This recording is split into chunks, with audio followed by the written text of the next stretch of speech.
नमस्कार, आप सभी विद्यार्थियों का ई परीक्षा नवोदय क्लासेस में स्वागत है। जैसा कि आप सभी को पता है कि आपकी एग्जाम बहुत ही जल्द होने वाली है, इसलिए ई परीक्षा ने आपकी तैयारी को जांचने के लिए और आपकी जो भी कमी रही है उसको दूर कर इस बार आपको 100% सिलेक्शन दिलाने के लिए नवोदय सिलेक्शन सीरीज आरंभ की है, जिसके अंदर आज हम मैथ्स मॉक टेस्ट नंबर 7 पर डिस्कस करेंगे। पहले ये आपको मॉक टेस्ट ई परीक्षा ऐप में अवेलेबल करवाया जाता है ताकि आप अपनी मॉक टेस्ट देकर और अपनी तैयारी को जांच सकते हो कि आपकी कितनी अच्छी तैयारी है, और उसके बाद में इस वीडियो सॉल्यूशन को देख सकते हो। इससे पहले 6 मॉक टेस्ट कंप्लीट हो चुके हैं, जिनका वीडियो सॉल्यूशन भी हमारे यूट्यूब चैनल पर मिल जाएगा। उनको आप प्लेलिस्ट में जाकर देख सकते हो और ई परीक्षा ऐप के माध्यम से उनको भी सबमिट कर सकते हो। पहले हम जान लेते हैं कि ई परीक्षा ऐप के माध्यम से आप कैसे टेस्ट को सबमिट कर सकते हो। सबसे पहले गूगल प्ले स्टोर ओपन कीजिएगा, उसमें ई परीक्षा ऐप नाम सर्च कीजिएगा, उसको डाउनलोड कर लीजिएगा, ओपन कीजिएगा। ओपन करने के बाद में आपके सामने रजिस्ट्रेशन पेज आएगा, जिसमें आपका नई मोबाइल नंबर सब कुछ सबमिट कर दीजिएगा और BHA3 रेफरल कोड में लिखिएगा।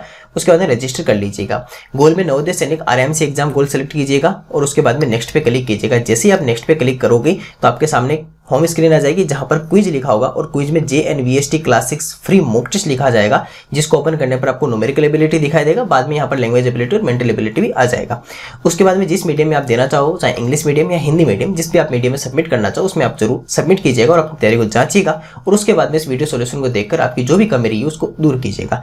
अगर आपको फिर भी किसी तरह की कोई दिक्कत रहती है तो हमारे हेल्पलाइन नंबर 8696503300 पर कॉल कर सकते हो। और किसी भी तरह की जानकारी के लिए, चाहे नवोदय विद्यालय संबंधित हो, चाहे मॉक टेस्ट संबंधित हो, हर तरह की जानकारी के लिए हमारा टेलीग्राम चैनल telegram.me/navodaya school जरूर ज्वाइन कीजिएगा और www.navodayaschool.in वेबसाइट जरूर विजिट कीजिएगा। यहाँ से आप व्हाट्सएप ग्रुप, टेलीग्राम चैनल का लिंक ले सकते हैं और बाकी तरह के क्विजेस, PDF नोट्स, ये सब आप यहाँ से डाउनलोड कर सकते हैं।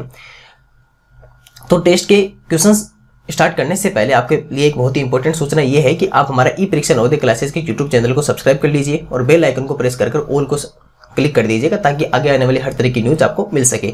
इसके अलावा www.navodayaschool.in विजिट करना ही है, टेलीग्राम चैनल आपको ज्वाइन कर ही लेना है। और इस बार आपको 100% सफलता दिलाने के लिए ई परीक्षा ने आपके लिए नवोदय सिलेक्शन सीरीज आरंभ की है, जिसके अंदर आपको नवोदय सिलेक्शन कॉम्बो पैक मिलेगा, 2000 प्रश्नों की मैथ्स की बुक मिलेगी और परीक्षा से पहले 10 परीक्षा, जिसके अंदर मॉडल पर और मार्कशीट मिलेगा। इन सब के लिए आप हमारे 8696503300 हेल्पलाइन नंबर पर कॉल करके अपने घर पर मंगवा सकते हैं। तो चलिए आज हम स्टार्ट करते हैं हमारा क्वेश्चन नंबर फर्स्ट को। और क्वेश्चन नंबर फर्स्ट देखिए क्या लिखता है। ये लिखता है कि which of the following statement is true. 0 is an odd number, 0 is an even number, 0 is a prime number, 0 is neither odd और इवन नोर इवन नंबर। निम्न में से कौन सा कथन सत्य है। 0 एक विषम संख्या है, 0 एक सम संख्या है, 0 एक अभाज्य संख्या है, 0 न तो विषम है और न ही सम संख्या है। देखो इस बात में आपको ध्यान रखना, तो पूरा किसके लिए कहा सर, 0 के लिए। देखो अगर हम ओड नंबर की बात करें तो ओड नंबर क्या होता है कि सर ऐसा कोई भी नंबर जो 2 से डिविजिबल नहीं होता है, यानी कि नॉट डिविजिबल बाय 2, जो 2 से भाग, जिसके अंदर विषम संख्या जिसमें 2 का भाग नहीं जाता है। इवन नंबर क्या होता है sir, divisible by 2, divisible by completely divisible by 2, divisible by 2, यानी कि सम संख्या वो संख्या होती है जो 2 से विभाज्य होती है, 2 से विभाज्य होती है, ये कहलाती है सर 2 से विभाज्य होती है। अब देखिए सर, अगर मैं 0 की बात करूं तो 0 में अगर 2 का डिवाइड करेंगे कितनी टाइम होगा सर, 0 में अगर आप 2 का डिवाइड करते हो तो 0 टाइम होगा, -0 और रिमाइंडर कितना रहेगा, 0। तो अगर किसी भी नंबर में रिमाइंडर अगर शेषफल 0 रहता मतलब कंप्लीटली डिविजिबल है, तो 0 2 से कंप्लीटली डिविजिबल है, मतलब कि 0 क्या sir, 0 is A even number, 0 एक सम संख्या, इस बात का ध्यान रखना। अभाज्य संख्या नहीं सर, 0 जो 0 होता है वो ना तो प्राइम नंबर होता है, ना तो क्या होता है सर प्राइम नंबर, और नहीं वो सर क्या होता है कंपोजिट नंबर, इस बात का ध्यान रखना। ना तो वह अभाज्य संख्या 0 और 0 ना ही क्या है सर भाज्य संख्या, इस बात का ध्यान रखना। लेकिन 0 क्या है सर, 0 एक सम संख्या है, इस बात का बहुत विशेष ध्यान रखना। 0 एक सम संख्या है, 0 इज एन इवन नंबर। क्यों? क्योंकि सर 0 इज डिविजिबल बाई 2, 0 2 से विभाज्य, इसलिए 0 क्या रहेगा सर हमारा इवन नंबर या सम संख्या रहेगा। क्वेश्चन नंबर 2 को देखते हैं। What is the difference between the largest and the smallest 5 digit number, largest and the smallest 5 digit number which are formed from the digits 0, 3, 6, 7 and 9 when no digit is repeated. बड़ी से बड़ी तथा छोटी से छोटी 5 अंकों की संख्याएं जो 0, 3, 6, 7 तथा 9 से बनती है, जब कोई अंक पुनः नहीं आए का अंतर होगा। सिंपल सी बात है, इनसे मिलकर हमें 5 अंकों की बड़ी से बड़ी और 5 अंकों की छोटी से छोटी बनानी है। अगर कोई भी नंबर को आप रिपीट नहीं कर सकते, किसी भी डिजिट को रिपीट नहीं करते। देखो सबसे पहले अगर आपको 1, 2, 3, 4, 5 डिजिट की ग्रेटेस्ट नंबर बनानी है, आपको क्या बनानी है सर, हमें बनानी है ग्रेटेस्ट नंबर। हमें क्या बनानी है, ग्रेटेस्ट नंबर, यानी कि बड़ी से बड़ी संख्या बनानी है। तो सबसे पहले सबसे ग्रेटर नंबर लिखो, 9, 7, 6, 3 और 0। अब इसके बाद में स्मॉलेस्ट नंबर यानी छोटी से छोटी बनानी है, तो वही 5 डिजिट की 3 4, तो स्टार्ट छोटे से करो। अगर मान लो आप 0 3 6 7 9 कर दोगे तो 0 तो हट जाएगा, मतलब 4 डिजिट की होगी। नहीं सर, ऐसा नहीं कर सकते आप क्या नहीं कर सकते सर, ऐसा नहीं कर सकते। तो फिर क्या करें, तो यहाँ पर बस करना कुछ नहीं है, जो आपका पहले इसको 3 लिख दीजिए, उसके बाद में 0 लिख दीजिए। अब ये बन गया ना 5 अंकों की छोटी से छोटी 5 डिजिट स्मॉलेस्ट नंबर। अब इन दोनों को डिफरेंस कर लीजिए, अंतर कर लीजिए। 10 - 9 कितना रहेगा सर, 1 रहेगा। इधर कितना बन गया सर, 12 बन गया, 10 बन गया तो, और इसके कैरी लिया तो इधर 5 बन गया और इधर 12 बन गया। 12 में से अगर आप 7 5 माइनस करते हो, 12 में से अगर 7 माइनस करते हो तो कितना बचेगा सर हमारे पास में, 5 बचेगा। ये नहीं होगा तो इधर 6 आ जाएगा। 15 में से 6 जैसे ही माइनस करोगे कितना रहेगा सर हमारे पास में, 9। यहाँ पर रहेगा 6 और यहाँ पर रहेगा 6, तो 66951, 66951 ये हमारा आंसर रहेगा। ऑप्शन नंबर सी इसका क्या रहेगा सर, राइट आंसर रहेगा। बस छोटी सी बात ध्यान रखनी थी और बहुत ही इजी क्वेश्चन था, आसानी से करके सबमिट कर सकते थे। क्वेश्चन नंबर 3 देखिए, what is the sum of the place values of the digit 5 in the number 584356। संख्या 5 8 4 3 5 6 में अंक 5 के स्थानीय मूल्य का योग ज्ञात कीजिए। सिंपल सा है कि आपको मान लो कि 5 8 4 3 5 6, इसमें 2 5 दिए में आपके पास में 2 5 है, 5 डिजिट्स, 5 कितनी बार है, 2 टाइम्स है। इसका अगर प्लेस वैल्यू लिखेंगे तो 5 0 0 0 0 0 और इसकी कितनी आएगी 0 5 0। प्लस कर दीजिए, प्लस कर देंगे तो यहाँ पर कितना आ जाएगा 5 0, ये 0 ये 0 0 और ये आ जाएगा 5, तो 5 0 0 0 5 0 इसका क्या रहेगा सर, आंसर रहेगा 5 0 0 0 और 5 0। बहुत ध्यान से ना, बहुत ध्यान से। कई बार क्या होता है कि हम आंसर बना लेते हैं जल्दबाजी में, ऐसे इस ऑप्शन को टिक करते हैं, जबकि ऑप्शन क्या है सर, गलत रहेगा। इसलिए क्वेश्चन करने के बाद में भी ध्यान रखना है कि ऑप्शन आप सही टिक कर रहे हो या फिर गलत चूज कर रहे हो। चलिए क्वेश्चन नंबर नेक्स्ट की ओर बढ़ते हैं। Question number 4, what is the number of numbers which are divisible by both 3 and 5 in the first 100 natural numbers। प्रथम 100 प्राकृत संख्याओं में 3 और 5 दोनों से विभाजित होने वाली संख्याएं क्या है। देखो पहली बात तो क्या कही कि सर 3 और 5 दोनों से विभाजित होना चाहिए, मतलब कि जब भी ध्यान रखना अगर आपके पास में बोथ दिया हुआ हो या सर दोनों दिया हुआ हो, और तो उस समय ध्यान रखना जो नंबर आपको दी हुई है, जैसे 3 and 5 दिया हुआ ना यहाँ पर 3 और 5, तो इन दोनों का क्या कर लेना सर, हमें एलसीएम या इन दोनों का लसाअ कर लेना है। और जब भी आप अगर 3 और 5 का अगर एलसीएम करते हो, अगर आप 3 और 5 का अगर एलसीएम करते हो तो आप सबको पता होगा कि सर पहले आप 3 से डिवाइड करोगे तो 1 और 5 रहेगा, फिर 5 से डिवाइड करोगे तो 1 और 1 रहेगा, तो 3 × 5 = कितना होगा 15। तो इसका मतलब कि सर आप 3 और 5 से डिवाइड नहीं करोगे, आप किससे डिवाइड करोगे, आप 15 से डिवाइड करोगे। अब देखो जब भी ऐसी संख्याएं टोटल अगर नंबर्स फाइंड आउट करनी होती है तो आपको कहां से लेकर कहां तक फाइंड आउट करनी है ये भी आपको पता होना चाहिए। सर प्रथम 100 प्राकृत संख्या, अगर नेचुरल नंबर या प्राकृत संख्या कहां से स्टार्ट होती है सर 1 से, और कहां तक टोटल 100 होनी चाहिए, प्रथम फर्स्ट 100, यानी कि प्रथम 100 काउंटिंग में 100 फर्स्ट 100 तो 100 तक ही होगी, मतलब कि सर 1 से लेकर 100 तक, 1 to 100 1 से लेकर 100 तक की संख्याएं। अब देखो सर लास्ट नंबर कौन सा है, लास्ट नंबर 100, तो उसमें क्या उस समय क्या होता है कि पहले तो लास्ट नंबर में इसका डिवाइड किया जाता है 15 का, उसके बाद में ये जो आपके पास में नंबर बना है माइनस फर्स्ट नंबर में इसका डिवाइड कर दीजिए 15 का।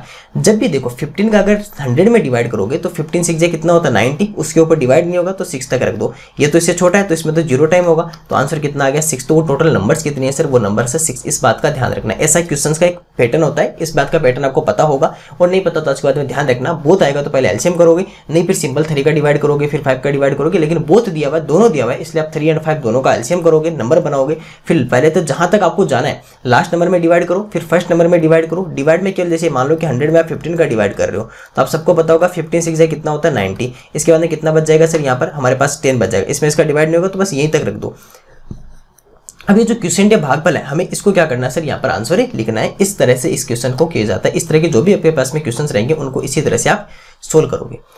चलिए क्वेश्चन नंबर 5 की ओर बढ़ते हैं और क्वेश्चन नंबर 5 को देखिए, which one of the following numbers is divisible by 3 4 5 and 6। निम्न में से कौन सी एक संख्या है जो 3 4 5 तथा 6 सबसे विभाज्य है। देखो इसका मतलब rule number 3, rule of 4, rule of 5 and rule of 6 सब कुछ आपको लगना चाहिए। चलिए सबसे पहले 36 का हम देखते हैं। 36 में क्या 3 का डिवाइड होगा, हाँ सर 3 का डिवाइड हो जाएगा, 4 का डिवाइड हो जाएगा क्योंकि 4 9 36 होता है, 5 का नहीं सर 5 की टेबल में नहीं होता, इसका मतलब सबसे डिवाइड नहीं हो रहा, काट दो। उसके बाद में नंबर आता है 60, देखिए 60 में 3 का डिवाइड होगा, हो जाएगा, 4 का डिवाइड होगा, 4 का डिवाइड इजीली होता है, 15 4 60, 5 का भी डिवाइड होता है, 12 5 60, 6 का भी होता है, मतलब कि सर इसमें सबका डिवाइड होता है, तो ऑप्शन नंबर बी जो है उसका क्या रहेगा सर, राइट आंसर रहेगा। 80 में देखो 3 का डिवाइड नहीं होगा, 90 में 4 का डिवाइड नहीं होगा, इस तरह से आपका ऑप्शन नंबर बी रहेगा। तो इसमें क्या होता है कि इस तरह से जो ऑप्शन होते हैं उन ऑप्शन का यूज करते हुए इन सबका रूल हमें लगा के देखना है या इनका डिवाइड करके आपको देख लेना है। इजी क्वेश्चन था। Question number 6, when -1 is multiplied by -1 multiplied by -1 100 times, what is the product? जब -1 को -1 से 100 बार गुणा किया जाए, -1 को -1 से 100 बार गुणा किया जाए तो गुणनफल होगा। सिंपल सी बात है, देखो -1 मल्टीप्लाई -1 मल्टीप्लाई -1, इस तरह कितने टाइम्स सर 100 टाइम्स तक इसको मल्टीप्लाई कर दे दो। एक बात बताओ, अगर सेम नंबर, अगर जैसे मान लो कि आप सबने पढ़ा होगा कि अगर मैं 2 मल्टीप्लाई 2 लिखूँ तो इससे क्या लिखूंगा, 2 की पावर 2 लिखूंगा ना, 2 की पावर 2 लिखूंगा। अगर मान लो मैंने लिखा 2 मल्टीप्लाई 2 मल्टीप्लाई 2 मल्टीप्लाई 2 मल्टीप्लाई 2 तो कितने टाइम हो गया सर, 2 की पावर कितनी हो गई 5। अब इसी तरह अगर -1 100 टाइम है तो -1 की पावर कितनी है, -1 की घात कितनी है 100 घात, -1 की घात कितनी है 100। अब यहाँ से आपको एक रूल सिखाता हूँ, उस रूल को हमेशा के लिए याद रखना। रूल क्या होता है कि मान लो अगर कोई भी नंबर अगर माइनस का है, कोई भी नंबर माइनस का है और उसकी जो पावर या घात है वो अगर इवन या जिसे हम सम कहते हैं, एक तो ये हो सकती है या फिर किसी भी माइनस की नेगेटिव नंबर, यानी कि जैसे नेगेटिव नंबर कहते हैं, जरूरी नहीं कि -1 हो, यहाँ पे मैं नेगेटिव लिख देता हूँ। यहाँ पर क्या लिख देता हूँ मैं, नेगेटिव नंबर लिख देता हूँ। मान ली कि ऋणात्मक संख्या है और ऋणात्मक संख्या की या फिर क्या हो सकती है सर, ओड या विषम घात हो सकती है, ओड या विषम घात हो सकती है। रूल को याद रखना, बहुत इंपॉर्टेंट रूल है, पहले बता दिया, इसको ध्यान रखना। अगर मान लो कि किसी भी ऋणात्मक अंक की या नेगेटिव नंबर की पावर या जो घात है वो इवन या सम है तो हमेशा वो नंबर कैसा बनेगा, वो नंबर बनेगा पॉजिटिव या धनात्मक बनेगा। लेकिन अगर कोई नेगेटिव या ऋणात्मक नंबर है और उसकी घात या पावर ओड या विषम है तो वो नंबर भी कैसा बनेगा, नेगेटिव ही बनेगा। इस बात का ध्यान रखना। तो यही बात यहाँ पर काम आएगी। नंबर कैसा है, नेगेटिव है, नंबर कैसा है, नेगेटिव या ऋणात्मक है और उसकी घात या पावर कैसी है सर, वो इवन या सम है और इवन या सम होने पर नंबर कैसा बन जाता है, पॉजिटिव बन जाता है। -1 को 100 टाइम्स मल्टीप्लाई करोगे तो 100 ही रहेगा, 100 ही रहेगा और सॉरी 1 ही रहेगा और 1 का आंसर और ये नंबर कैसा बन जाएगा सर, पॉजिटिव बन जाएगा। क्योंकि -1 को कितनी, 1 को कितनी टाइम मल्टीप्लाई कर लो 1 ही रहेगा, लेकिन आंसर माइनस का किस में आ जाएगा, प्लस में आ जाएगा। इस बात का ध्यान रखना और आंसर कितना आ जाएगा हमारा, ऑप्शन नंबर ए इसका क्या रहेगा सर, इसका राइट आंसर रहेगा। ऑप्शन नंबर ए इसका राइट आंसर रहेगा। चलिए आगे की ओर बढ़ते हैं। Question number 7। क्वेश्चन नंबर 7 को देखिए, सिंपल सी है कि इसको छोटा सा सिंपलीफाई कर लीजिए। जब इनको सिंपलीफाई करेंगे तो पहले इसको आपको सबको पता है, मिक्स्ड फ्रैक्शन को सिंपल ऑर्डिनरी फ्रैक्शन या सिंपल फ्रैक्शन में कन्वर्ट कर दें साधारण भिन्न में।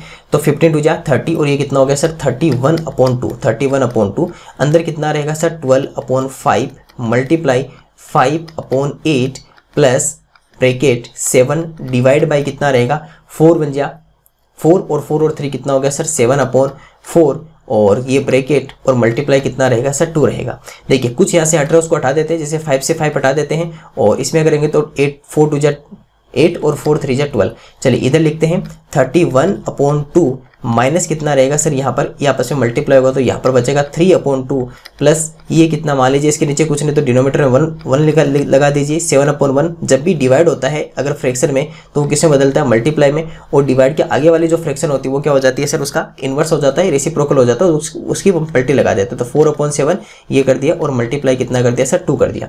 देखिए यहाँ पर आप 7 को 7 से काट सकते हो, काट दिया। इसके बाद में कितना रहेगा सर हमारे पास में 31/2 माइनस कितना रहेगा सर 3/2 प्लस यहाँ पर कितना 4/1 है ना, कितना है सर 4/1 और ब्रैकेट मल्टीप्लाई कितना है सर 2। अंदर अगर आप प्लस करोगे तो कितना बचेगा आपके पास में, यहाँ पे लिख देता हूँ मैं ना, 31/2 माइनस अगर प्लस करोगे तो 2 तो क्या आ गया आपका एलसीएम आ गया, 2 तो एलसीएम आ गया, ठीक है 2 तो आपके पास में एलसीएम रह गया और 2 बन जा 2 और ये कितना आ गया 3 और उधर 2 और 2 4 जा 8 आ गया और मल्टीप्लाई कितना रहेगा 2। चलिए 31/2 माइनस ये कितना 11/2 और इस 2 को से 2 काट ही देते हैं पहले से, है ना। इस 2 से 2 मल्टीप्लाई कर जाएगा तो इधर कितना रहेगा सर हमारे पास में रहेगा सर 11। हमारे पास कितना रहेगा, हमारे पास यहाँ पर रहेगा 11 रहेगा। चलिए 11 के नीचे कोई भी नहीं है तो कितना लगा दे 1। अब देखो सर डिनोमिनेटर एलसीएम कितना आ गया 2 का 2 में कितना रहेगा 31 और माइनस 2 टाइम्स तो 2 अगर यहाँ से मल्टीप्लाई हो जाएगा तो कितना बनाएगा सर 22। 31 में से 22 माइनस करोगे तो 9/2 तो आंसर कितना आ जाएगा हमारे पास में 9/2 और इसलिए ऑप्शन नंबर सी आ जाएगा 9/2। जल्दबाजी में ये मत कर देना 2/9 मत कर देना, 9/2 करना आंसर। तो इजी क्वेश्चन था, केवल आपका सिंप्लीफिकेशन करना था, छोटा सा फ्रैक्शन को आपको, फ्रैक्शन का आपके प्लस माइनस मल्टीप्लाई डिवाइड थे फ्रैक्शन नंबर्स के और आपको इजीली सोल्व हो जाएगा। चलिए क्वेश्चन नंबर 8 देखिए, simplify the following fraction, following is fraction gives, निम्न को भिन्न के रूप में सरल करने पर प्राप्त होगा। देखो पहले क्या कर लो, पहले इसको सरल कर लो और उसके बाद इसको किस में कन्वर्ट कर दो, भिन्न में कन्वर्ट कर दो। देखो पहले यहाँ पर देखो क्या हो रहा है कि 2.75 और ये नंबर इधर लिख देता हूँ मैं इसको, देखो 2.75 माइनस 1.25 प्लस 4.75 -3.80। आप सबको पता होगा सेम साइन होते हैं वो हमेशा क्या होते हैं, प्लस होते हैं। इसका मतलब कि सर पहले ये दोनों एडिशन होंगे और साथ में सर ये दोनों एडिशन होंगे। तो चलो इनको प्लस कर लीजिए। अगर मान लो मैं 2.75 में 4.75 प्लस कर लेता हूँ, कितना बनेगा हमारे पास में, 5 और 5 10, 1 कैरी रहेगा कैरी, 7 और 7 4 14 और 1 कितना हो गया 15, 1 रहेगा कैरी, 4 और 2 6 और 1 कितना हो गया 7। तो ये तो हमारे पास कितना आ गया 7.50। ये भी प्लस का, ये भी प्लस का, तो ये भी प्लस का रहेगा। फिर कितना रहा सर, इधर तो हमारे पास में 3.80, ये भी माइनस का है, और ये भी हमारे पास कितना 1.25 माइनस का। और माइनस क्या होते हैं सर, हमेशा एडिशन होते हैं, लेकिन आंसर किस में रहेगा, आंसर माइनस में रहेगा। 5 हो जाएगा, 8 और 2 कितना हो गया 10, और 1 रहेगा कैरी, 3 4 और 1 कितना हो गया 5। तो माइनस का कितना हो गया 5.05। अब ये दोनों आपस में माइनस हो रहे हैं, तो 7.50 में से अगर मैं किसको माइनस कर दूं, मुझे माइनस करना सर 5.05 माइनस कर देते हैं। चलिए माइनस कीजिए, 10 में -5 तो कितना हो गया 5, ये कितना हो गया 4, और इधर कितना आ जाएगा 2। तो ये आंसर कितना आ गया सर, इसका आंसर आ गया 2.45। अब देखिए इस 2.45 को फ्रैक्शन में बदल दीजिए, तो 245 और अपॉन में कितना आ जाएगा 100, क्योंकि पॉइंट के बाद में कितने डिजिट है 2 डिजिट, तो 100 आंसर आ जाएगा। अब देखिए आप सबको पता है कि 100 का इसमें डिवाइड करेंगे तो कितने टाइम होगा। अगर मान लो कि मुझे 245 में अगर मुझे 100 का डिवाइड करना है, क्योंकि मिक्स्ड फ्रैक्शन बनाना है, तो 100 टू कितना हो जाएगा 200 हो जाएगा। पीछे कितना रहेगा सर, हमारे पास में 45 रहेगा। तो आप सबको पता है इसके आगे डिवाइड नहीं होगा, तो इसको क्या बदल दीजिए सर, इस तरह यू में कन्वर्ट कर दीजिए। किस में कन्वर्ट कर दीजिए, यू में। तो पहले 2 आएगा, फिर 45 आएगा, और उसके बाद में 100 आएगा। आप सबको पता है कि ऐसी फ्रैक्शन हमेशा किस तरह से दिखाई देती है सर, इस तरह से दिखाई देती है, 2 + 45 अपॉन 100 में दिखाई देती है। तो इसमें तो डिवाइड नहीं कर सकते, लेकिन इन दोनों को तो आपस में डिवाइड कर ही सकते हो। 9 अगर 5 का डिवाइड करेंगे दोनों में, अगर दोनों में 5 का डिवाइड करेंगे तो 9 5 कितना होता है 45, और ये कितना होता है 20। तो इसको ये भी तो लिख सकते हैं 29/20। क्या लिख सकते हैं सर, इसको 29/20 लिख सकते हैं। इस बात का ध्यान रखना। तो इस तरह देखो आप सबको दिखाई दे रहा होगा 29/20 कहीं लिखा हुआ है 29/20, और ये इसका आंसर रहेगा 29/20। ऑप्शन नंबर बी इसका राइट रहेगा। सॉरी, ऑप्शन नंबर बी नहीं, ऑप्शन नंबर ए रहेगा, क्योंकि ऑप्शन नंबर बी तो 9/10 ना। Option number A right answer रहेगा 29/20। इस बात का ध्यान रखना। तो इस तरह भी इसको आप करना है। उसके बाद में वापस डिवाइड केवल इनको कर सकते हो, ये ध्यान रखना है। केवल ये आपस में डिवाइड हो सकते हैं, कभी भी इससे इसको डिवाइड मत कर देना, क्योंकि बीच में साइन किसका होता है, प्लस का होता है। ये आपको यहाँ से समझने की बहुत ही जरूरी है।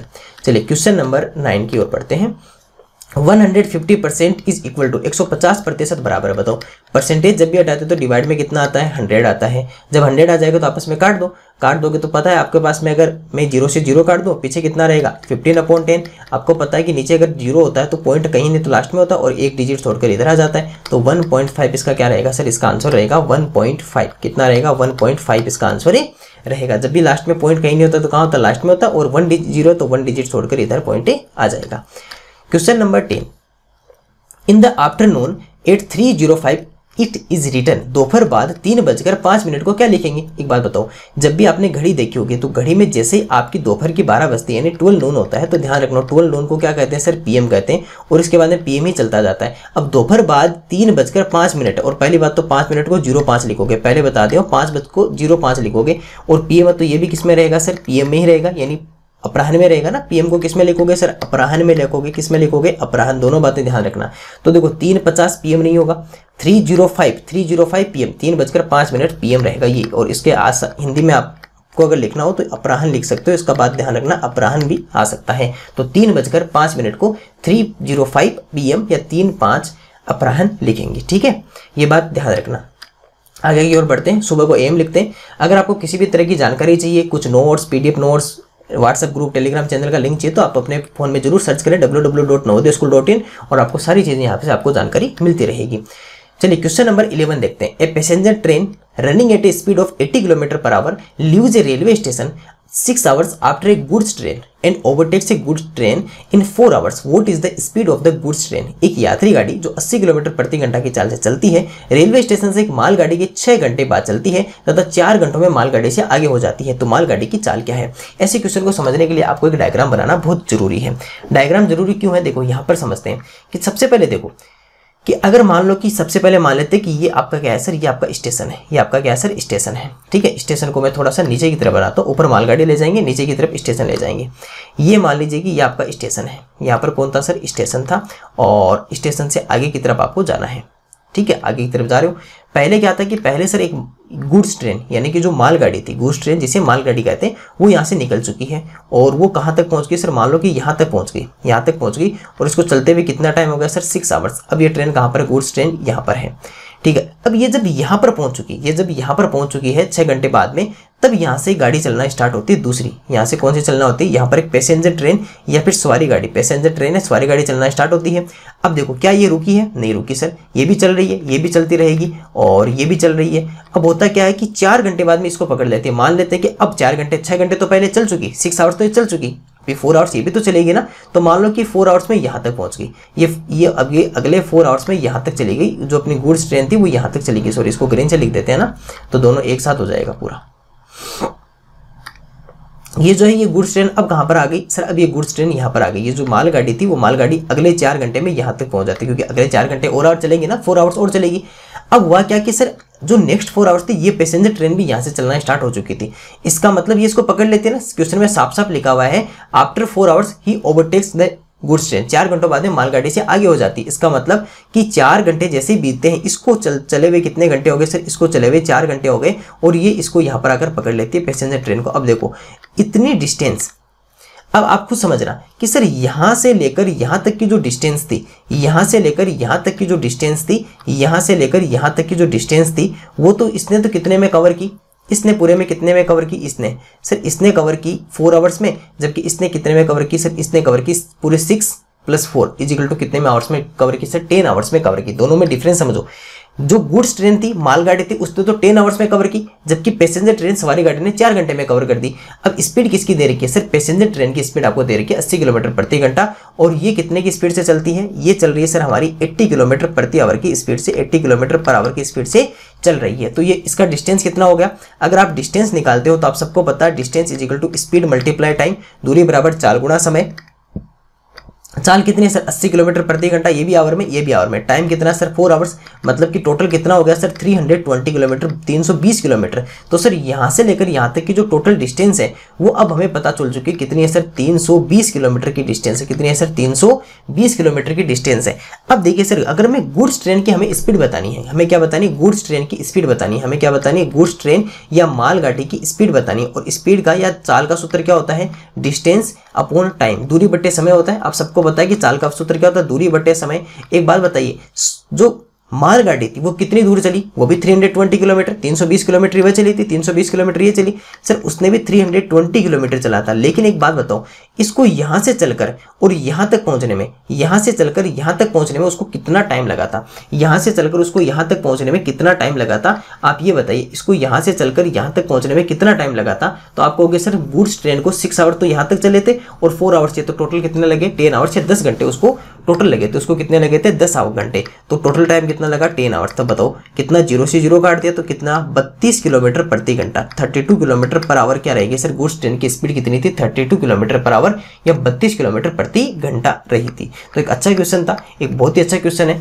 जो इसको समझ पाएगा दिमाग लगा के, माइंड में जिसका डायग्राम बनेगा वही इस क्वेश्चन को कर सकता है। बाकी नॉर्मल बच्चे इसको नहीं कर सकते, जो केवल फॉर्मूला पे डिपेंड है, जो केवल टाइम डिस्टेंस को फॉर्मूला के तरीके से पढ़ें कि बस 4 फॉर्मूला याद कर लिए और हम इनसे कर देंगे, वो इस क्वेश्चंस को नहीं कर पाएंगे।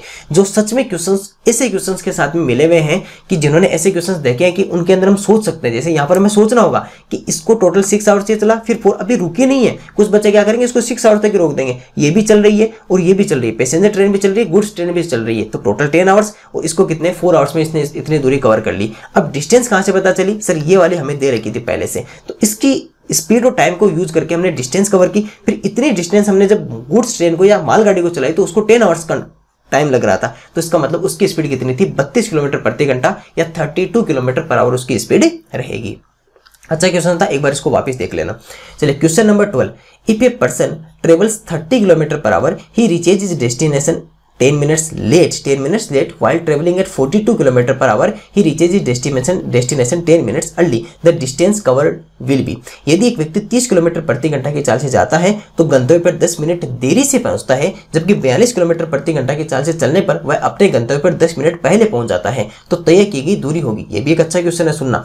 अब देखो, सबसे पहले हमें डिस्टेंस नहीं पता, तो एक काम करते हैं, मान लेते हैं कि यहाँ से लेकर यहाँ तक की जो डिस्टेंस है, यहाँ से लेकर यहाँ तक उसको व्यक्ति को जाना है और अलग अलग स्पीड से चलता है। लिखा हुआ है ना कि पहले वो 30 किलोमीटर पर आवर की स्पीड से चलेगा तो 10 मिनट्स लेट पहुंचेगा, यानी उसको जिस टाइम से पहुंचना, मान लो उसको 1 घंटा में पहुंचना था तो उसने कितना लगाया, 1 घंटा 10 मिनट लगाया। और अगर यहीं पर अगर वो 42 किलोमीटर पर आवर की 42 किलोमीटर प्रति घंटे की चाल से चलता है तो 10 मिनट्स अर्ली, 10 मिनट जल्दी पहुंचता है। मान लो कि उसको 1 घंटे में पहुंचना था तो 1 घंटे से 10 मिनट पहले ही पहुंच गया वो, यानी 50 मिनट्स में पहुंच गया। ये कहना चाह रहा है। अब यहाँ पर क्या करते हैं कि हमें स्पीड, हमें डिस्टेंस नहीं पता, हमें दूरी नहीं पता, तो हम पहले इसमें डिस्टेंस मान लेते हैं कि ये जो डिस्टेंस है वो कितनी है सर, डी डिस्टेंस है। कितनी है, डी डिस्टेंस है, ठीक है। सबसे पहले मान लेते हैं कि अगर ये नॉर्मल जिस स्पीड से आना चाहिए था, अगर उस स्पीड से आता तो इसको टोटल टाइम कितना लगता, मान लेते हैं कि टी टाइम लगता है। यहाँ से लेकर यहाँ तक पहुँचने में उसको जिस स्पीड से आना चाहिए था उसमें इसको टी टाइम लगता है। जो समय है या जो टाइम है वो उसको कितना लगेगा, टी मान लेते हैं। और जो दूरी है या जो डिस्टेंस है वो कितनी मान लेते हैं सर, इसकी डी है। तो डी डिस्टेंस है जिसको पूरी करने में सही स्पीड से, एक निश्चित स्पीड से चलने पर उसको टी टाइम लगता है। लेकिन होता क्या है, होता ये है कि पहली बार कि वो 30 किलोमीटर की स्पीड से चलता है। कितने की स्पीड से चलता है, 30 किलोमीटर पर आवर या 30 किलोमीटर प्रति घंटे की स्पीड से चलता है। तो इसी डिस्टेंस को कवर करने में उसे टाइम से 10 मिनट्स एक्स्ट्रा लगते हैं। 10 मिनट्स लेट, यानी 10 मिनट लेट पहुंचता है। जितने टाइम पे पहुंचना चाहता है उससे 10 मिनट ज़्यादा लगता है, तो देरी से पहुंचता है। इसका मतलब कि टी प्लस 10 मिनट्स लगता है उसको। कितना लगता है, टी प्लस 10 मिनट लगता है, टी प्लस 10 मिनट लगता है। यही अगर वह 42 किलोमीटर पर आवर की स्पीड से आता है, 42 किलोमीटर प्रति घंटे की स्पीड से आता है, तो वह टाइम से 10 मिनट पहले पहुंच जाता है, यानी कि अर्लियर। तो टी में से 10 मिनट्स कम हो जाएंगे तो टी में से 10 मिनट से पहले पहुंच जाता है। अब देखो, ये हमारे पास में आवर है ना, ये हमारे पास में आवर लिखा हुआ, यहाँ पर घंटा लिखा हुआ, ये घंटा लिखा हुआ, ये मिनट है ना। तो पहले तो इस मिनट को आवर में बदल दो, पहले तो इस क्या कर दो, मिनट को आवर में बदल दो। और एक बात ध्यान रखना, मिनट से आप आवर में जा रहे हो तो मिनट से आप किधर जा रहे हो सर, आवर में जा रहे हो। मतलब कि आप स्मॉलर से कहाँ जा रहे हो सर, बड़े की तरफ जा रहे हो, ग्रेटर की तरफ। तो बड़ा छोटा वाला कहाँ जाता है, भागकर जाता है, मतलब 60 का डिवाइड करेगा। क्या करेगा, 60 का। तो सर इसको मैं ये भी तो लिख सकता हूँ, टी प्लस 10/60 आवर भी लिख सकता हूँ, 10 प्लस 10/60 आवर लिख सकता हूँ। और 10 को 6 से काट दूंगा तो 1/6 आवर भी लिख सकते हैं। इसका मतलब कि सर इसको हम क्या लिख सकते हैं, इसको सीधी बात कहें तो इसको ये लिख सकते हैं t प्लस 1/6। क्या लिख सकते हैं, t प्लस 1/6। इसी तरह ये भी क्या बन जाएगा, t माइनस 10/60। तो इसको भी क्या लिख सकते हैं, t माइनस 1/6 लिख सकते हैं। समझना, ऐसे क्वेश्चंस क्या होते हैं, हमारे समझ, जितनी हमारी समझ होती है उसी के ऊपर डिपेंड करते हैं। अब जब ये पता चल चुका है, अब देखो क्या डिस्टेंस दोनों टाइम बदली क्या, क्या डिस्टेंस 30 किलोमीटर पर आवर की स्पीड जा रहा है तभी डिस्टेंस वही थी, दूरी वही थी। और 42 किलोमीटर प्रति घंटा तो 42 किलोमीटर पर आवर की स्पीड से चल रहा है तो भी डिस्टेंस वही है, दूरी वही है। इसका मतलब कि सर सेम क्या है दोनों समय, दोनों समय कांस्टेंट क्या है, निश्चित क्या है, दोनों समय सर दूरी निश्चित है, चाल भी अलग अलग है, टाइम भी अलग है। टाइम भी अलग है ना, एक बार 10 मिनट ज़्यादा लग रहा है, एक बार 10 मिनट कम लग रहा है। स्पीड भी 30 किलोमीटर 42 अलग अलग है, लेकिन सर डिस्टेंस इक्वल है दोनों समय। दोनों समय क्या है सर, हमारे पास में डिस्टेंस दोनों समय इक्वल है। तो इधर भी डिस्टेंस, इधर भी डिस्टेंस, इधर भी दूरी और इधर भी दूरी। देखो डिस्टेंस का आप सबको फॉर्मूला पता है, क्या होता है sir, speed multiply time. Speed multiply time, समय गुणा चाल गुणा समय। देखो सबसे पहले अगर आप स्पीड को पता करोगे तो पहले आपकी स्पीड कितनी थी सर, 30 किलोमीटर पर आवर। उस समय हो क्या रहा था, t प्लस 1/6 का टाइम लग रहा था। कितना लग रहा था हमें, t प्लस 1/6 का टाइम लग रहा था। जब हम 42 किलोमीटर पर आवर की स्पीड से चल रहे थे तो हमें t माइनस 1/6, सॉरी, हमें कितना लग रहा था, t माइनस 1/6। इधर कितना लग रहा है, t माइनस 1/6 का टाइम लग रहा है। देखो हमने 1/6 क्यों बनाया, मिनट को आवर में बदल दिया क्योंकि इधर आवर था, अब हमें चेंज करने की कोई जरूरी नहीं है। अब देखिए सर, अब सिंपल सा है कि इसको आपस में मल्टीप्लाई कर लीजिए। ये जो 30 है वो 30 पहले इससे मल्टीप्लाई होगा और उसके बाद में 30 इससे मल्टीप्लाई होगा। इसी तरह 42 पहले इससे मल्टीप्लाई होगा फिर इससे मल्टीप्लाई होगा। यहाँ करेंगे तो ये तो कितना बन जाएगा सर, 30t। ये तो कितना बन जाएगा हमारे पास में 30t, ये कितना बन गया 30t और प्लस 1/30 मल्टीप्लाई 1/6 रहेगा। इधर सर 42t माइनस 42 मल्टीप्लाई 1/6। आप सबको पता है कि सर 6 का अगर 30 में डिवाइड करोगे तो 5 टाइम रहेगा, 6 का 42 में करोगे तो सर 7 टाइम रहेगा। तो ये तो कितना आ गया हमारे पास में, ये तो आ गया सर हमारे पास में 30t। कितना आ गया 30t और प्लस ये कितना बन गया 5 और यहाँ पर कितना आ गया सर 42t माइनस का कितना रहा 7। अब देखिए सर, अब एक बात बताइए, 42t है इधर और इधर स्मॉलर है, तो हमेशा ग्रेटर में से स्मॉलर को माइनस करेंगे, तो उसको उधर भेज दीजिए और इसको इधर ले आइए अपने वालों के पास में। तो ये तो इधर कितना बन जाएगा 5, और ये इधर प्लस का था तो इधर आके माइनस का हो जाएगा, और ये इधर पहले से 42t था और ये इधर आके कितना बन गया सर 30t बन गया। तो 5 और 7 कितना हो गया 12, और 42 में से 30 माइनस कर देंगे तो कितना बनेगा 12t। तो यहाँ से अगर आपको t की वैल्यू फाइंड आउट करनी होगी तो ये जो 12 मल्टीप्लाई में, क्योंकि कोई साइन है तो मल्टीप्लाई में रहता है, उधर जाके डिवाइड हो जाएगा, तो 12 में 12 का डिवाइड करोगे तो कितना आएगा 1, और ये सब कुछ आवर में था, मतलब कि टाइम कितना सर 1 घंटा। टाइम कितना है, टी की वैल्यू कितनी है, टी की वैल्यू सर 1 आवर, टी की वैल्यू कितनी है 1 घंटा है। अब हमें क्या फाइंड आउट करनी है सर, हमें इसकी डिस्टेंस पता करनी है, हमें दूरी पता करनी है। हमें क्या करनी है सर, डिस्टेंस या दूरी पता करनी है। किसी भी एक को ले लीजिए, मान लेते हैं इसको ले लेते हैं, इसको ले लेते हैं, तो ये कितना लिखा हुआ है 30 मल्टीप्लाई टी प्लस 1/6। तो कहीं भी वैल्यू पुटअप कर दीजिए एक जगह, कहीं भी एक जगह वैल्यू पुटअप कर दीजिए, या फिर इसको यहाँ से ले लीजिए, है ना, ये वाला यहाँ से ले लीजिए। अगर यहाँ से ले ले, मान लो ये ले लेते हैं, है ना, 30 को इसको मल्टीप्लाई करके ये ले लेते हैं, क्योंकि इससे मल्टीप्लाई ना, चलो एक काम करते हैं, इसको ले लेते हैं, आपको सही बता देते हैं। चलो अगर यहाँ से मल्टीप्लाई करें तो 30 मल्टीप्लाई इसका मान कितना है sir 1 hour plus 1/6, 1 hour plus 1/6।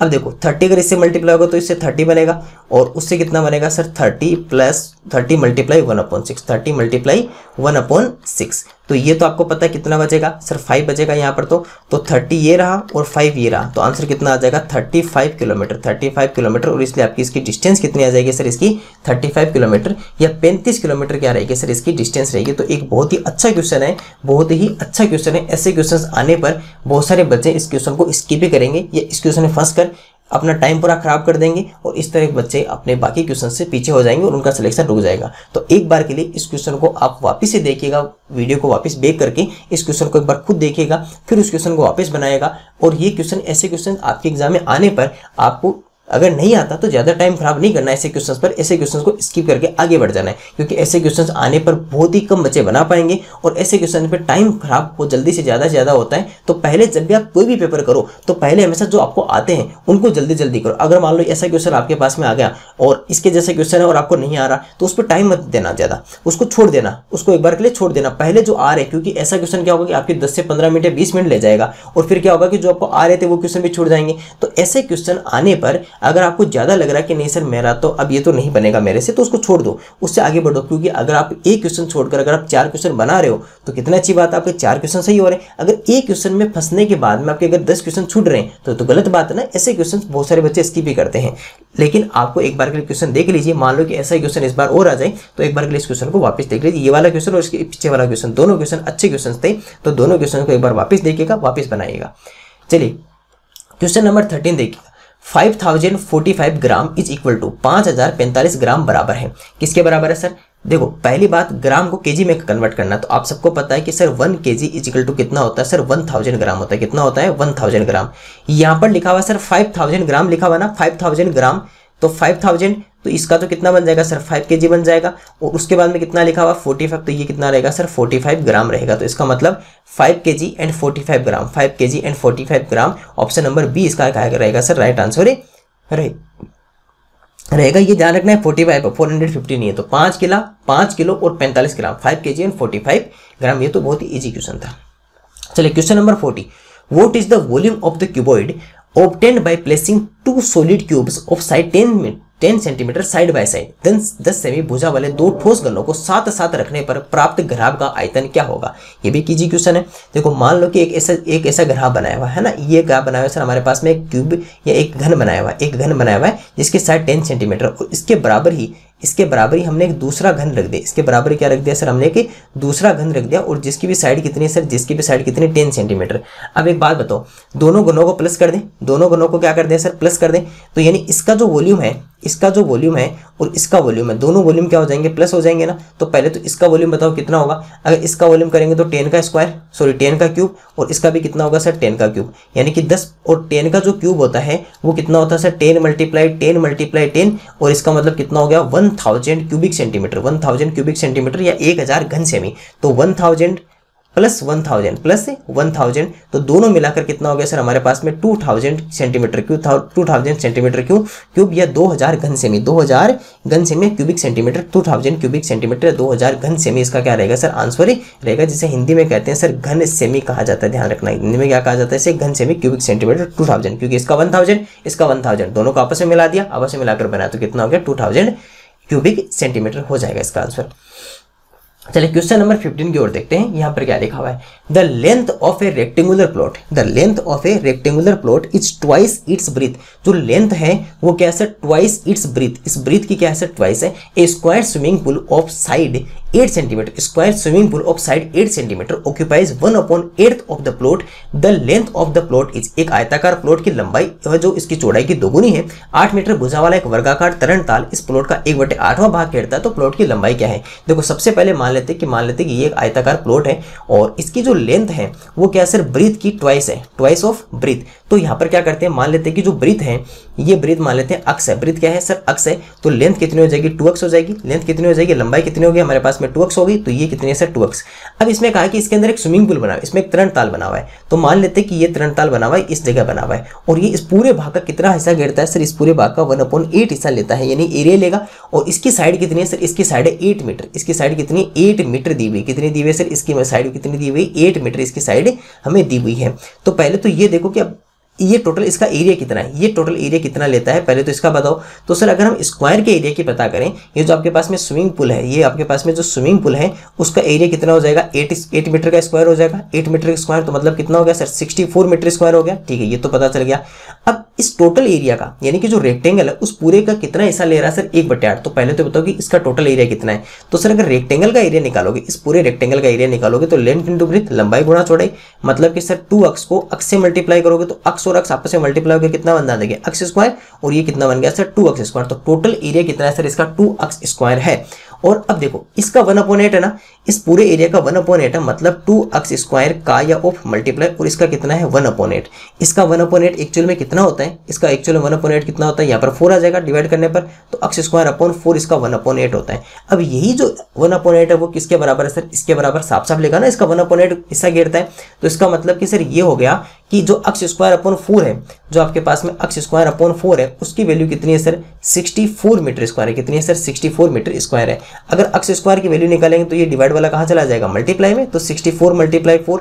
यहाँ पर देखिए सर आप इसका स्क्वायर हटा सकते हो, स्क्वायर हटाओगे तो उधर क्या चला जाएगा, उधर चला जाएगा सर अंडरूट या वर्गमूल चला जाएगा। 64 का वर्गमूल कितना होता है 8 और 4 का अंडरूट कितना होता है सर हमारे पास में 2, तो x की वैल्यू कितनी आ गई सर हमारे पास में 16, x की वैल्यू कितनी आ गई 16। तो अगर x की वैल्यू हमें पता है तो पूछा क्या है सर, हमें पूछा है इस प्लॉट की लंबाई बताइए, इसकी प्लॉट की लेंथ बताइए, लेंथ ऑफ द प्लॉट, और इसकी लेंथ कितनी है सर, लेंथ अपने पास में 2x है, लेंथ हमारे पास में कितनी है sir, length is equal to है 2x, x की वैल्यू कितनी है 16, तो 16 को मल्टीप्लाई करेंगे तो कितना आ जाएगा 32 मीटर या 32 मीटर इसका आंसर ही रहेगा। तो ये भी वास्तव में एक अच्छा क्वेश्चन है, बहुत ही अच्छा क्वेश्चन दिया है, इजी क्वेश्चन है, कैलकुलेशन बहुत इजी है, लेकिन इसके अंदर सोचना पड़ेगा आपको कि देखो 1/8 एक्चुअल में ये कहा है कि 1/8 जो आपका स्विमिंग पूल है उस स्विमिंग पूल की एक्चुअल में उसकी हाइट, उसकी साइड, उसका एरिया कितना है, वो 1/8 है, किसका सर, वो इस पूरे का 1/8 है। तो पहले तो आपको ये पता होना चाहिए कि इसका एरिया कितना होगा, फिर इस पूरे के एरिया का 1/8 कितना होगा, तो वो बताए कि x स्क्वायर अपॉन 4 है, इसका मतलब वो x स्क्वायर अपॉन 4 किसके बराबर है, इसके, क्योंकि वो 1/8 है, 1/8 भाग है उसका।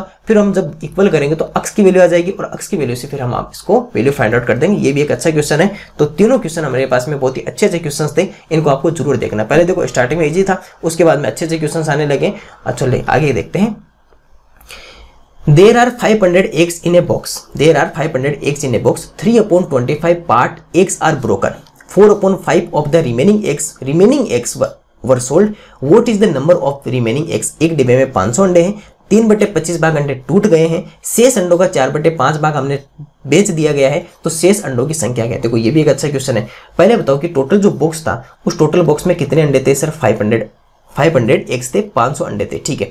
उसके बाद में हुआ क्या कि सर इसमें से कुछ अंडे हमारे ब्रोक हो गए थे, कुछ अंडे क्या हो गए सर, ब्रोक हो गए या सर टूट गए, कुछ अंडे टूट गए। कितना है भाग टूट गया सर, वो टूट गया 3/25 part, 3/5 part eggs are broken, 3/25 अंडे टूट गए थे सर। टोटल कितने थे 500 का या ऑफ मल्टीप्लाई, और इसका 3/25 पार्ट क्या हो गया सर, इसका ब्रोकन हो गया।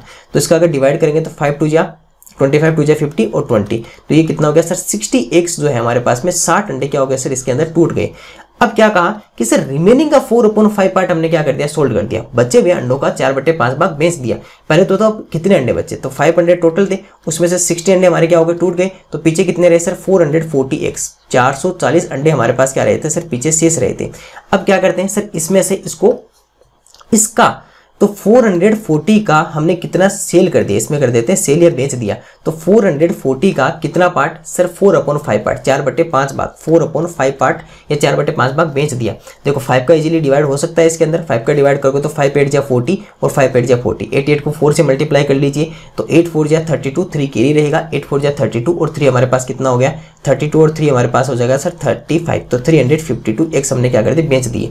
अब कहा कि क्या कहा कि रिमेनिंग एक्स कितने, बचे हुए अंडे कितने बताओ।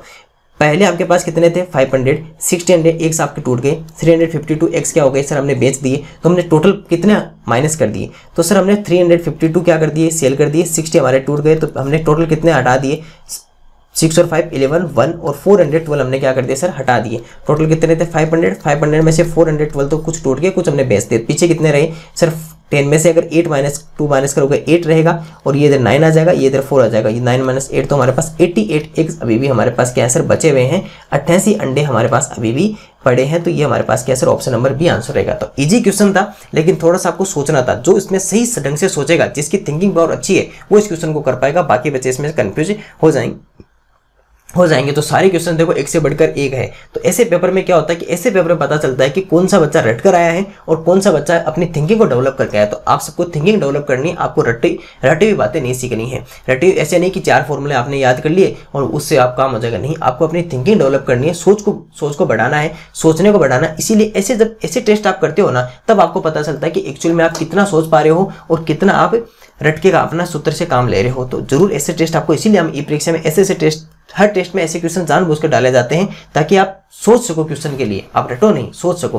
तो हमारे पास आंसर कितना आ गया, 88x इसका आंसर ही रहेगा। चलिए नेक्स्ट क्वेश्चन की ओर बढ़ते हैं। Question number 17, how many rectangular strips of size 10 cm multiply 8 cm are required to completely cover the floor of a hole 12 meter and 10 multiply 10 meter। 12 metre गुणा 10 metre के whole की फर्श को पूरा ढकने के लिए 10 सेमी गुणा 8 सेमी की कितनी आयताकार पट्टियों की आवश्यकता होगी। देखो, जब भी हमने आपको समझाया था कि अगर मान लो आपको टोटल नंबर्स फाइंड आउट करने हो या आपको कुल संख्या पता करनी हो, तो सिंपल सा एक ही फॉर्मूला है कि अगर वॉल्यूम हो, अगर 3 डायमेंशन की हो तब तो वॉल्यूम ले लो, अगर 2 डायमेंशन हो 2D हो तब आप उसमें क्या ले लीजिए सर, क्षेत्रफल ले लीजिए। तो बड़ा वाला क्षेत्रफल पूरा फर्श है, जो आपका पर जो फ्लोर है उसका फर्श और जो आपके पास में जो स्ट्रिप्स है उसका एरिया निकाल लीजिए, दोनों के क्षेत्रफल में भाग दे दीजिए। ठीक है, सबसे पहले फ्लोर का एरिया कितना होगा सर, अगर आप फ्लोर का एरिया निकालोगे तो 12 मीटर मल्टीप्लाई 10 मीटर, इसका कितना होगा सर, इसका होगा सर हमारे पास में 12 मीटर मल्टीप्लाई 10 मीटर। यूनिट हमेशा साथ रखना, इकाई हमेशा साथ रखना बहुत जरूरी है। इसके बाद में जो रेक्टेंगुलर स्ट्रिप्स है वो कितने, 10 centimetre multiply 8 centimetre, 10 centimetre multiply कितना सर, 8 सेंटीमीटर। अब देखिए सर, यूनिट सेम नहीं है, यूनिट सेम नहीं, इसकी क्या है मीटर और इसकी क्या है सेंटीमीटर। इसका मतलब पहले मीटर को सेंटीमीटर में बदल दीजिए। याद करो, जब आप मीटर को अगर सेंटीमीटर में लेके जाओगे तो यानी कि ग्रेटर से कहाँ जा रहे हो सर, हम स्मॉलर में जा रहे हो, तो क्या करोगे, मल्टीप्लाई करोगे किससे, 100 से करोगे। मतलब कि सर 12 मल्टीप्लाई 10 और पहले 100 पहले मीटर का इसका 100 आ गया, फिर इसके बाद में इसका भी क्या रहेगा सर 100 रहेगा, नीचे 10 मल्टीप्लाई 8 रहेगा, क्योंकि अब सब कुछ सेंटीमीटर में आ चुका है, क्योंकि मीटर भी किसमें बदल गया, सेंटीमीटर में बदल गया। मल्टीप्लाई 100 करने पर 10 से 10 काट दिया, 12 4 3 जा 12, 4 2 जा 8 और 2 से ये कटेगा सर 450। अब मल्टीप्लाई कर दीजिए, 5 3 जा कितना हो गया सर 15, 1 2 3 तो कितने आ गया सर 0। तो 15,000 या 15,000 क्या रहेगी सर आयताकार पट्टियां या स्ट्रिप्स हमें हमारे क्या रहेगी सर काम में आएगी। तो इजी क्वेश्चन था, लेकिन थोड़ा सा मीटर सेंटीमीटर वाला था। कुछ बच्चे इसको चेंज नहीं करते और सीधा काट देते और आंसर कर देते हैं, आंसर जल्दीबाजी में 3/2 कर देते। ऐसा नहीं करना है आपको, पहले आपको मीटर को सेंटीमीटर में बदलना है, क्योंकि मीटर को सेंटीमीटर में, क्योंकि सब कुछ इकाई तो समान होनी चाहिए, यूनिट तो सेम होनी चाहिए, या फिर सेंटीमीटर को मीटर में लेके जाओ तो भी डिवाइड करोगे तो ऊपर जाएगा। इसलिए आपका आंसर कितना आएगा 15,000 या 15,000 स्ट्रिप्स इसका आंसर रहेगा। चलिए question number 18, what amount will amount to ₹6,600 in 4 years at 8% per annum simple interest। कौन सी राशि 8% वार्षिक साधारण ब्याज की दर से 4 वर्ष में 6,600 रुपए हो जाएगी। बहुत ही इजी क्वेश्चन है, सीधा सीधा कहा हुआ है कि एक मान लो कि एक अमाउंट है, हमें नहीं पता कितनी है, लेकिन सर वो कितनी हो जाती है सर 6,600 रुपए हो जाती है, 6,600 रुपीज हो जाती है। टाइम आपको कितना दिया हुआ है 4 ईयर्स और परसेंट कितनी है सर 8%। यहाँ पर दिया हुआ है कि सर उसमें टाइम तो लगता है 4 ईयर्स और परसेंट कितनी 8% पर एनम है। देखिए आपको इंटरेस्ट नहीं पता और इंटरेस्ट नहीं आप निकाल सकते हो क्योंकि इसमें से इसका माइनस करने पर तो पता चलेगा, तो इंटरेस्ट का यूज नहीं। अब आपको क्या क्या गिवन है सर, हमें एक तो अमाउंट गिवन है, क्या गिवन है अमाउंट, जो आपके पास में कहा जाता है सर मिश्र धन कहा जाता है। इसके अलावा टाइम पता है, रेट पता है और आपको फाइंड आउट क्या करना है सर, हमें प्रिंसिपल अमाउंट या मूलधन पता करना है। एक फॉर्मूला होता है, देखो याद रखना इसको, प्रिंसिपल अमाउंट का फॉर्मूला होता है जब आपको इंटरेस्ट की कोई जरूरी नहीं है, ऐसा आपका एक पास में प्रिंसिपल अमाउंट या मूलधन का फॉर्मूला क्या होता है, वो होता है सर अमाउंट मल्टीप्लाई 100, मिश्र धन गुणा 100 बटे 100 plus time multiply rate, time multiply rate. तो उसका फॉर्मूला होता है सर मिश्र धन गुणा 100 बटे 100 प्लस समय गुणा दर, 100 प्लस समय गुणा दर, ये फॉर्मूला होता है। इसको ध्यान रखना, इसको ध्यान रखो तो इजी, बहुत इजी हो जाएगा। 6600 अपॉन मल्टीप्लाई कितना हो जाएगा 100 प्लस टाइम कितना सर 4 ईयर्स मल्टीप्लाई ये कितना आ गया 8।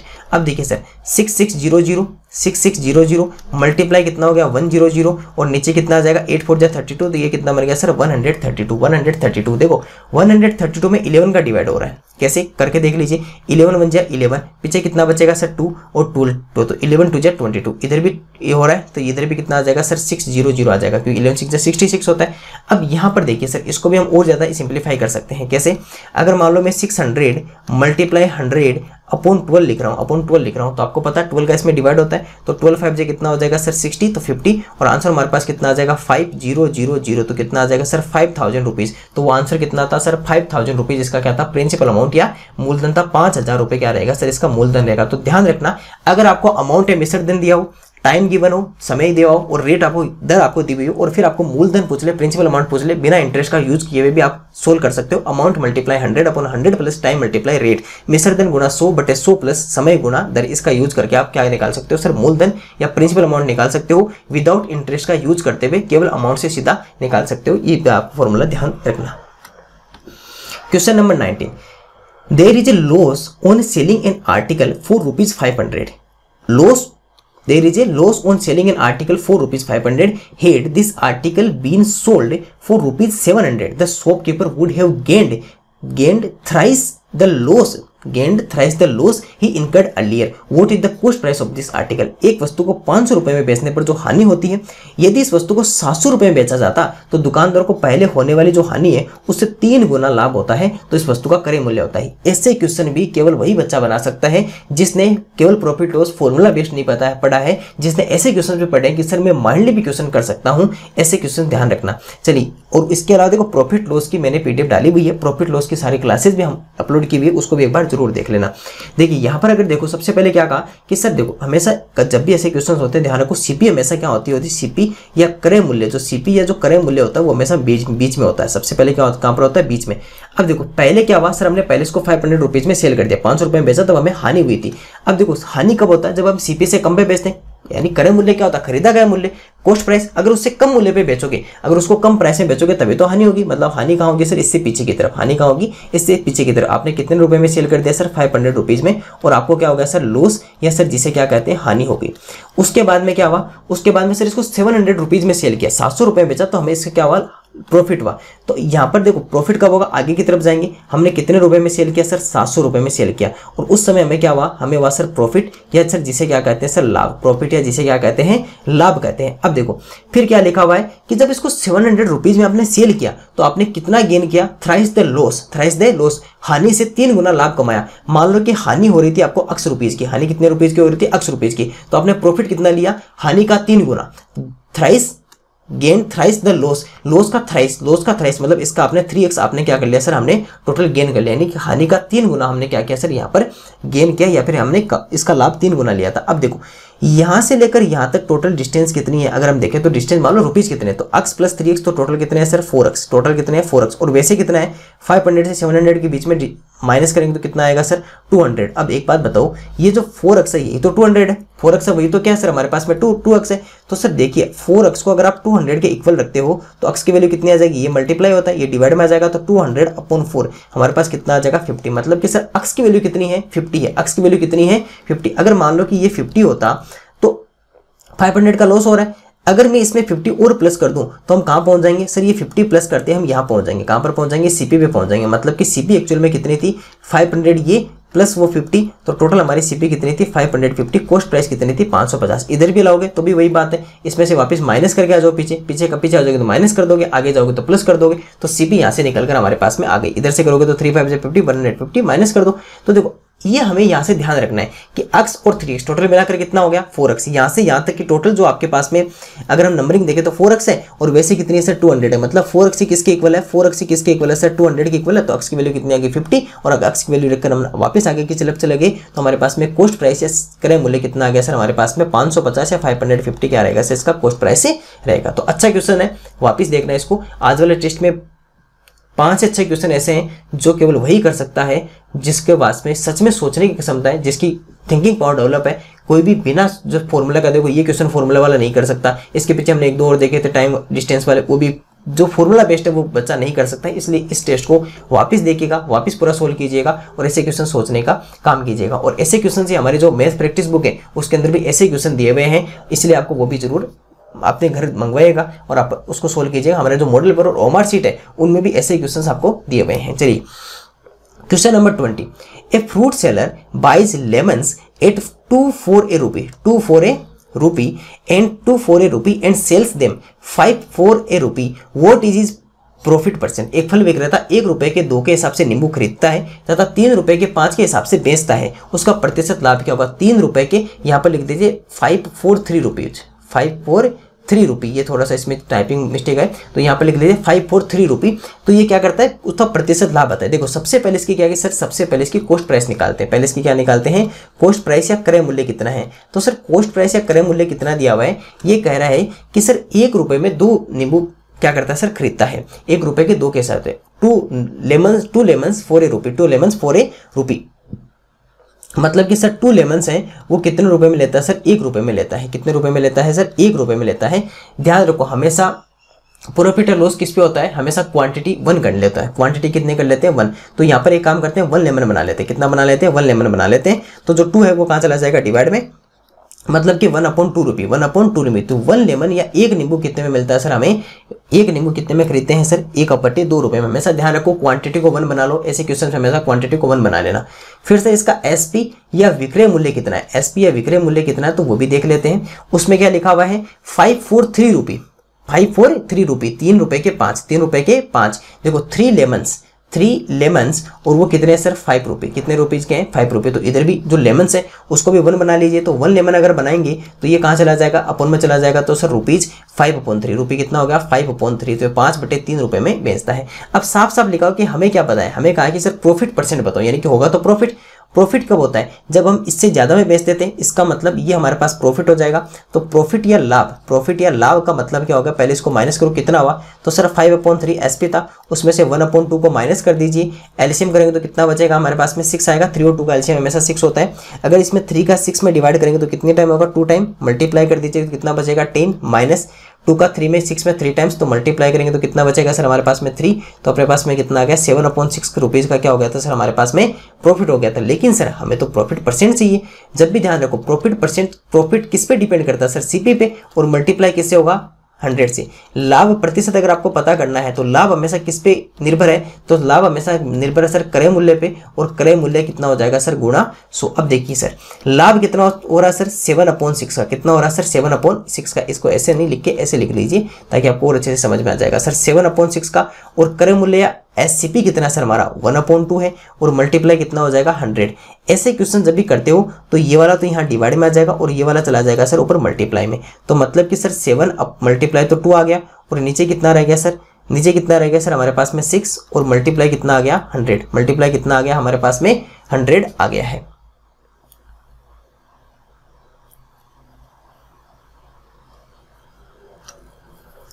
देखिए यहाँ लिखा था 543 रुपी, 3 रुपए के 5, सॉरी 1 मिनट, यहाँ पर एक तो देखो छोटी सी मिस्टेक कर दी।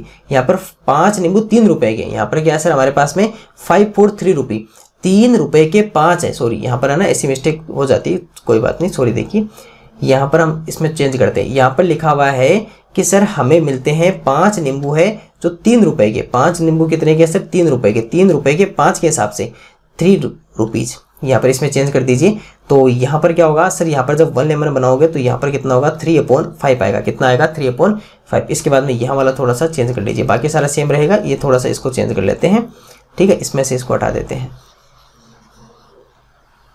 देखो सर, यहाँ पर अगर प्रॉफिट निकालोगे तो कितना करोगे, प्रॉफिट अगर सोल्व करोगे तो 3/5 में से आप कितना 1/2 माइनस कर दीजिए, तो कितना आ जाएगा सर 10 आ जाएगा। 5 का अगर 10 में डिवाइड करोगे तो कितनी टाइम 2 टाइम, मल्टीप्लाई 2 3 कितना हो जाएगा 6, 2 का 10 में कितनी टाइम होता है 5 टाइम, मल्टीप्लाई करोगे तो कितना आ जाएगा 5, और ये कितना हो जाएगा सर 1/10। अपने पास कितना आ गया सर 1/10, 1/10 आ जाएगा।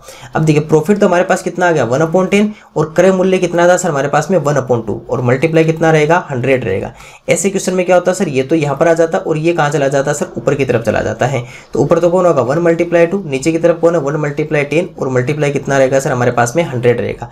आप सबको पता है कि 10 का 100 में कितने टाइम होता है 10 टाइम, और 2 से मल्टीप्लाई होकर कितना बना देगा सर 20%। इसका मतलब कि प्रॉफिट हमारे पास कितना है सर, प्रॉफिट हमारे पास ऑप्शन नंबर डी 20% क्या रहेगा सर हमारे पास में प्रॉफिट रहेगा। तो ऐसे क्वेश्चन भी ध्यान रखना, केवल माइंड से होते हैं। तो सिंपल सा था कि पहले 2 लेमन था, 2 लेमन 1 रुपीज के थे, तो 1 लेमन बनाए, हमेशा क्वांटिटी को 1 बनाओ। ऐसे क्वेश्चन में जब आपको रेट दे रहे हो कि 2 रुपये में इतने, 1 रुपये में 5, 1 रुपये में 4, 1 रुपये की 4 खरीदता है, 1 रुपये के 5 बेचता है, 3 रुपये के 5, तो ऐसे में हमेशा क्वांटिटी को 1 बना लीजिए। जो आपकी क्वांटिटी यानी कि जो आपके पास वस्तु है, वस्तु को 1 बना लीजिए। तो हमने लेमन को 1 किया तो 1/2, इधर 1 किया तो 3/5। फिर प्रॉफिट हो रहा था तो हमने प्रॉफिट, अगर नहीं पता हो तो इन दोनों पता कर लो कि आपका ये ग्रेटर है, ये ग्रेटर, पता चल जाएगा। अगर एसपी ज्यादा है, विक्रय मूल्य ज्यादा है, यानी बेचा गया मूल्य ज्यादा है, मतलब प्रॉफिट होगा। अगर बेचा गया मूल्य कम है, विक्रय मूल्य कम है, एसपी अगर आपका लेस देन है तो सीपी से, तो हमारा पास क्या हो जाएगा लॉस हो जाएगा। अभी प्रॉफिट हो रहा था, इसमें से इसको माइनस कर दिया तो 1/10। Profit percent, profit upon CP multiply 100 होता है, क्योंकि जो प्रॉफिट होता है वो प्रॉफिट और लॉस दोनों किस पे डिपेंड करते हैं, सीपी पे, इसलिए प्रॉफिट अपॉन सीपी या लॉस अपॉन सीपी रहेगा।